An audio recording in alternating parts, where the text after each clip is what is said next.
Hey folks, so today's video actually celebrates my 9-month travel anniversary. Well, actually, if you want to get into semantics, my 9-month anniversary was just the Wednesday that's gone, and this video goes up on a Sunday. So I have actually been requested like things like costing and behind the scenes of, you know, just my musings and talking about the day-to-day realities of living on the road full time, because there's a lot of people who go, you know, Gwyneth, I want to do this. Like, how much are you spending? What's the general day-to-day like behind the scenes? So I thought today I would do that video, just something a little bit different. And because I've got I'm half owners in a company, so I'm very well versed in doing profit and loss statements, so I know exactly where my money's gone. And you might find that a little bit interesting if you know, you sort of want to plan your own trip. So anyway, without much further ado, let's get into it. So the next thing I wanted to talk about was attitude and just general day-to-day, because I'm here to tell you that things will not go as planned. The weather is a big thing. You think, oh yeah, no, I'll be right. Remember, you're on the road full time. There's no out. There's no, hey, I want to go home, mummy. No. You're out there in the elements, and it can get, if you don't watch your attitude, like it can get real, you know, gnarly for you. You can get really pissed at it, you know. And I wanted to touch on that, because if you only are happy when things are going good, then when things aren't going your way as much, like you're tired, your joints are hurting because it's cold, and just, you know, you can't get your jet boil going because it's too windy, and it just takes forever to boil, like 2 minutes. What? It's more like 5 to boil this bit of water. Things like that, things will go wrong. I can tell you from 9 months on the road, they can and they do. But if you've got the attitude of gratitude and the attitude of like, hey, you know, I'm in this and I'm going to be happy regardless of how things are going, then you're going to have an absolute ripper of a time. And I just want to point out that when I came into this journey, why did I want to even do it in the first place? It's because COVID came along and I built my company up, and then I had to slow some things of my company down because, you know, I do like life reinvention, life resets, all that sort of thing. And so I couldn't do the in-person retreats and that, and I'm like, I might have to scale back a bit. And I thought, well, let's walk my talk. Let's get out there and live it, right? So I got back into the motorcycling. I've only had the motorcycle, I've only been back 1 year.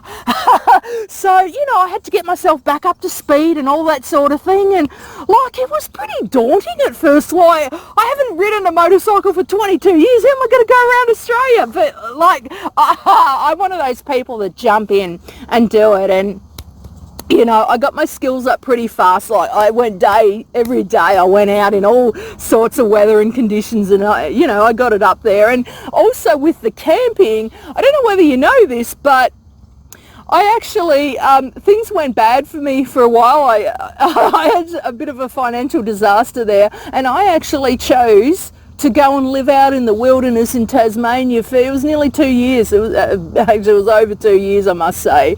Yep.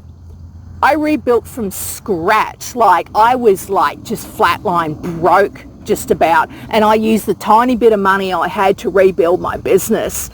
And it was the most empowering, amazing experience of my life, because I realized what I'm grateful for. Like, I'm really frugal with my money, and that's why I could do a cost analysis on this, because I know where all my money is, and that's good business sense to do that.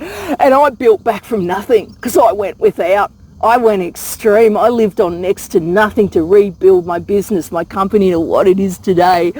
And so I had that 2 years of living out in the wilderness. I kid you not. And that was hard. That was hard. Because I really sort of, it was a decision that, because I wanted to be in business. So that was tough. And there was some cold bloody winters here in Tassie, I can tell you, but I got back on my feet, and that's why I can do this trip. That's why I can afford to do this trip, because I've been through the tough times.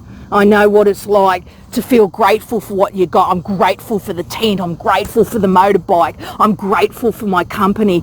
And that's the thing. When you go out on a trip like this, you learn to be grateful for those moments. And if you carry that attitude when the weather's crap house and you can't get your jet boil going, you're bloody hungry and things are just shit all around, like there's mud and oh Lord, you can have a better attitude about it because it's all good. Like, it could be worse, honestly. It could always be worse. Like, I'm so grateful for the good and the bad, and you enjoy your trip so much better if you take that attitude with you. Okay, so the next section, I want to talk about costings. And these costings are based on the fact that I've done only a little bit of free camping, not a lot of it, but I have done a lot of farm stays, and they're fairly economical, around your $20 a night. Some places I've been $14 a night. And the reason I've done a lot of farm stays and some caravan parks is, one, for safety, and two, because I can be near amenities and a power source. So that's been rather important for me. And so my costings are not too ridiculous. Could you do it a little bit cheaper than me? Probably, if you did more free camping. So I've gone sort of from country town to sort of country town, so because I haven't had refrigeration, so that's been considered in where and like I buy food, like supermarkets, and occasionally I'll do pub meals, like cafes where you can get a $10 hamburger. It's better than it, like getting all your kit out and cooking and everything. So sometimes I've done that as well. So I've lived quite well on the road. Okay, so the costings have basically been more like $50 a day for me. Okay, so taking into consideration farm stays, around your $20 a night, $14 to $20 a night is what I've generally paid for powered sites, and like $25, $30 a night. So it's really that has varied the whole way through. And like when I was paying less for like my campsite, I was able to like get a pub meal or something like that. Okay, so for 9 months full time on the road, it has been $12,600. Right now, that's for food, accommodation and fuel for the motorcycle. Now obviously the quicker you go, the more money you're going to spend on fuel. So the thing is, the more remote you are, generally the cheaper it is. You can find some free camping or cheap camping. Like I think at Thargomindah, I stayed at a camp place there for $14 a night, so that was really good. Places like that was just off the top of my head. Okay, now my motorcycle maintenance. Now I got a major service, including 2 new sprockets. I had a valve clearance done, so a pretty major service. Now I've also had 2 sets of tyres. So the first lot, when I first started, were just your normal road tyres, and then when I was on the Sunshine Coast, I got the 70/30 Pirellis. So the maintenance and tyre cost is for 4 tyres and maintenance, and that has cost me $1,896. Okay, on maintenance, and because you factor that in, like I had a daily, that works out in the end daily cost too, because that brings that up a tiny bit. Now the equipment cost, like over the year, if you know what I'm saying. Okay, so now the equipment cost, I had to get everything from scratch because this hiking tent, I did not have it. I had a different tent for when I was, out in the wilderness. So this is a specific, this is a Denali tent, a hiking tent. I had to get everything specific to fit on the bike. Now that tent's been really good. Like I spent $3.99 basically on this tent, and it's been worth every cent. Now I'm not going to go over each of the individual cost of the items.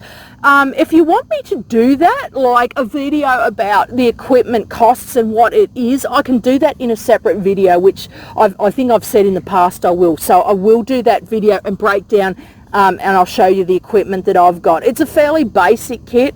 Again, why take more than you need? Like, that's just, you know, just ridiculous. So all my gear has come to $2,122.82. So all up, so with gear, motorcycle maintenance and tyres, and all my camping gear, all up, it equals $16,618.82. I just want to say that you can't really put a value on your happiness and your fulfillment in life, because that's what life is all about. It's being fully self-actualized, happy, and you know, we only really live once. You already love your motorcycle, and like at the end of the day, it's just all about finding out what works for you. It's not about this person, that person, or someone else who's doing the bigger, badder adventure. Who gives a shit, right? It's all about what works for you and about what will make you happy. And if you're anything like me, I just know that you're gonna love traveling for however many weekends, weeks, months, whatever it is for you. Get out, take life by the hands, and just enjoy it. Have an amazing time. And I just want to thank you all so much for engaging me here on my YouTube channel, for all the likes, the comments. I do try and get back to each and every one of you, as you know, and sometimes I'm a little bit slow, but my heart is there for all of you. So thank you again, and have an amazing week ahead, and I'll see you all on next week's Her Motorcycle Adventures. Take care.